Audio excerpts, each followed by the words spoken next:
এই দেখো তোমার জন্য কত বড় ডালা নিয়ে আসছি। কিসের ডালা এটা? এটা হচ্ছে খাবারের ডালা। বলো তো এটার ভিতরে কি আছে? আমি কি বলবো, তুমি অর্ডার দিছো, তুমি জানো। নাও কাটো কাটো কাটো, এটা দেখো এটার ভিতরে কি আছে। বিসমিল্লাহ।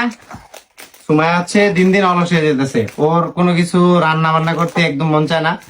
তো আজকে ভাবলাম যে একটু বাহির থেকে একটা খাবারের ডালা অর্ডার করি, দেন এটাতে দেখি আজকে কি কি দেওয়া হয়েছে।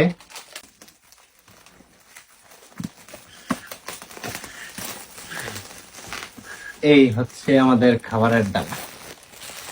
খোলো খোলো খোলো।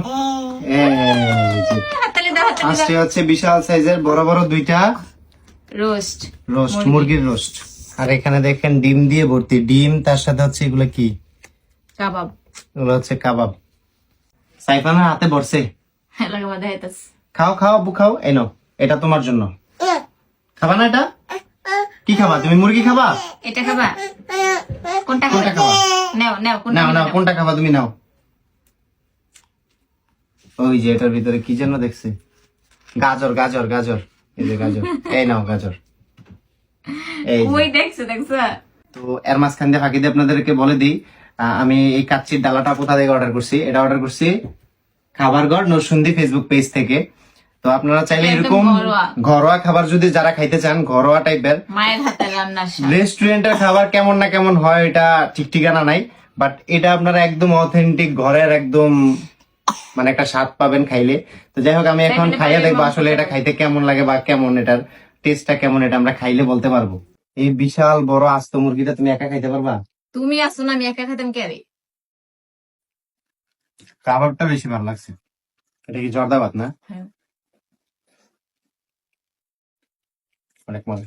যদিও আমি মিষ্টি কম খাই, সুমাইয়া বেশি মিষ্টি পছন্দ আমি করে। হচ্ছে মিষ্টি লাভার, আর হচ্ছে কি লাভার তুমি? কাচ্চি লাভার। কাচ্চি লাভার। এই যে কাচ্চির আলুটা আমার ভালো লাগে বেশি। এই ডালাটা অনায়াসে 5 থেকে 7 জন মানুষ খেতে পারবে। আমাদের দুজনের পক্ষে একা খাওয়া কোনোভাবেই সম্ভব না। আমাদের বাসায় ফ্যামিলি মেম্বার আছে মোটামুটি 5 থেকে 7 জন। তো আমরা হচ্ছে এখন সবাই মিলে খেতে বসে পড়লাম। বাই দ্য ওয়ে, তার থেকে বড় কথা হলো আজকে 7 থেকে 8 মাস পরে কিন্তু সুমাইয়ার আপন ছোট ভাই ইউসুফ আমাদের বাসায় আসছে। সেই খুশিতেই আজকে বিশেষ করে আমরা এই ডালাটা অর্ডার করছি। এখানে আমি, সুমাইয়া, সাইফান ছাড়া সুমাইয়ার ছোট ভাই, আমার ভাই বোন এবং আমার আম্মু ছিল। সাইফান অনেকভাবে চেষ্টা করে সে লেগ পিসটা ঠিকঠাক মতো খেতে পারতেছিল না। মাশাআল্লাহ, তার খাওয়া দেখলে আমার আর খেতে মন চায় না, মন চায় যে বসে বসে শুধু তার খাওয়া দেখি। খাওয়া বলতে গেলে সে মুখে নিয়ে শুধুমাত্র ঝোলগুলা খাইতেছে। যাই হোক, এভাবে ফ্যামিলি মেম্বার সবাইকে নিয়ে বসে একসাথে খাওয়ার মজাই আলাদা। খাইতে খাইতে তার মাঝখান দিয়ে আমার হঠাৎ করে মনে পড়লো খাবারের মধ্যে লেবু হলে অনেক ভালো হয়, কিন্তু এখানে আমি লেবু কেটে আনছি ঠিকই, সুমাইয়ের লেবু কাটাটা নিয়ে আমার সাথে মজা করতেছে। ছেলে মানুষ হয়, আমি যতটুকু পারি ততটুকুই করার চেষ্টা করি। যাক, আজকে অনেক দিন পরে সবাই একসাথে ফ্যামিলি মেম্বার মিলে আমরা খাওয়া দাওয়া করলাম। আজকের দিনটা অনেক ভালো কাটছে। সবাই আমাদের জন্য দোয়া করবেন এবং কমেন্টে অবশ্যই একবার হলেও মাশাআল্লাহ লিখে যাবেন। আজকের ভিডিওটা এখানে শেষ করতেছি, দেখা হবে পরবর্তী কোনো ব্লগে। সবাই ভালো থাকবেন, সুস্থ থাকবেন, আল্লাহ হাফেজ।